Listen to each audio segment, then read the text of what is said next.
کروڑ پتی فقیر بن گیا۔ حضرت سیف اللہ خان صاحب ایک واقعہ سنایا کرتے تھے۔ ایک فقیر بھیک مانگنے ایک مکان پر دستک دیا۔ اس مکان میں میاں بیوی کھانا کھا رہے تھے۔ بیوی نے اپنے شوہر سے کہا کہ فقیر کو کھانے کے لیے کچھ دے دو، تو شوہر نے کہا کہ کوئی ضرورت نہیں ہے دینے کی، چھوڑو، وہ تو ویسے ہی مانگتے رہتے ہیں۔ بہرحال وہ فقیر چلا گیا۔ اس کے بعد اس شوہر کے حالات بگڑنے لگے اور وہ مالداری کی سیڑھی سے فقیری کی طرف اترنے لگا، یہاں تک کہ اس کی نوبت آئی کہ وہ اپنے گھر کے سامان بھی بیچ دیا۔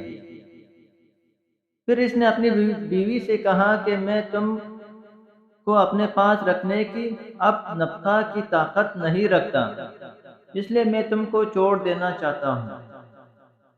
چنانچہ اس نے اس بیوی کو چھوڑ دیا۔ اس کے بعد اس عورت کی شادی کسی اور گھر میں کر دی گئی۔ وہ دونوں آپس میں ہنسی خوشی زندگی گزارنے لگے۔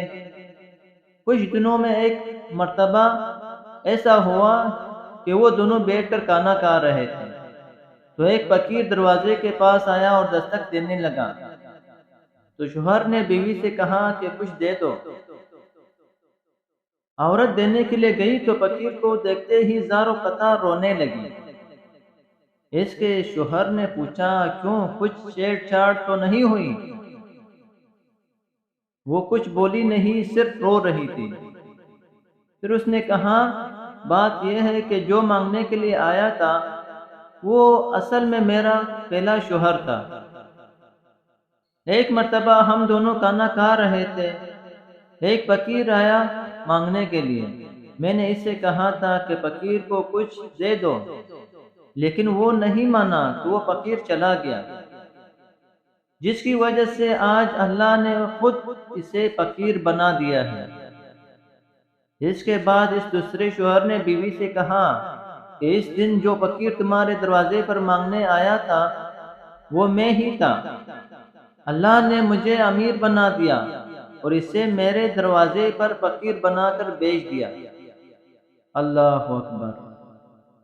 بھائیوں، اس واقعے میں بڑی عبرت ہے کہ اللہ جسے چاہتے ہیں امیر بنا دیتے ہیں، جسے چاہتے سیکنڈوں میں فقیر بنا دیتے ہیں۔ واقعی اللہ بڑی قدرت والے ہیں، لہذا مالداروں کو اللہ سے ڈرتے رہنا چاہیے اور زکوٰۃ و خیرات سے فقیروں کی امداد کرنا چاہیے اور فقیروں کو ڈانٹنے اور جھڑکنے سے بچنا چاہیے۔ اللہ ہمیں عمل کرنے کی توفیق دے۔ اپنا خیال رکھیں اور ہمارے چینل کا بھی۔ اللہ حافظ۔